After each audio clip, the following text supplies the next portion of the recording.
नमस्कार मैत्रिणींनो, आज आपण इफ्तार स्पेशल रेसिपी बनवतोय आणि आज आपण त्याच्यामध्ये गव्हाच्या पिठाचे मालपोहे बनवतोय, तेही अगदी सोप्या पद्धतीत। चला तर मग आपल्या रेसिपीला आपण सुरुवात करूया।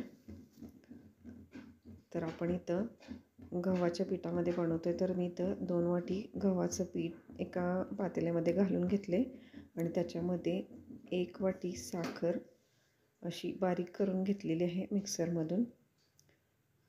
तर याच्यामध्ये 1 वाटी साखर आपण घातलेली आहे 2 वाटी गव्हाच्या पिठाला। त्याच्यानंतर अर्धा चमचा बेकिंग पावडर आणि अर्धा चमचा वेलची पावडर आणि याच्यामध्ये गरजेनुसार दूध घालून आपल्याला हे मिश्रण बनवून घ्यायचं आहे। तर साधारण मला 1.5 पेला दूध लागलं होतं। तर अशा प्रकारे मिक्स करत म्हणजे याच्या गुठळ्या वगैरे सर्व फोडून आपल्याला एक पातळ असं बॅटर बनवून घ्यायचं आहे। तुम्ही बघू शकताय मी कशा प्रकारे हे बॅटर बनवून घेतलेलं आहे आणि याला आता आपण झाकण लावून अर्ध्या तासासाठी झाकून ठेवलेलं होतं आणि त्याच्यानंतर परत एकदा आपण हे बॅटर चेक करूया।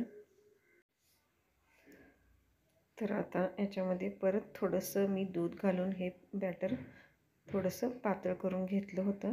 आता आपण इथं पॅनमध्ये तेल गरम करायला ठेवलेलं आहे आणि त्याच्यामध्ये आता हे बॅटर आपण घालून घेऊया। याला अजिबात हलवायचं नाही किंवा चमच्यानं वगैरे पसरवायचं नाही। आपण जे आता बाजूला पडलेलं आहे ते बॅटर थोडंसं बाजूला काढून घेऊया आणि त्याच्यानंतर याच्यावरती चमच्याने थोडंसं तेल घालून याला फ्राय करून घ्यायचं आहे। अशा प्रकारे तेल याच्यावरती घालायचं म्हणजे वरची पण बाजू फ्राय होते आणि तुम्ही बघू शकता कशी लालसर झालेली आहे। याच्यानंतर याला अलगद असं पलटून घेऊया आणि परत याची बाजू लालसर करून घेऊया। तर इथं सर्व आपले मालपोहे तयार आहेत। रेसिपी आवडल्यास लाईक, शेअर आणि सबस्क्राईब करायला विसरू नका।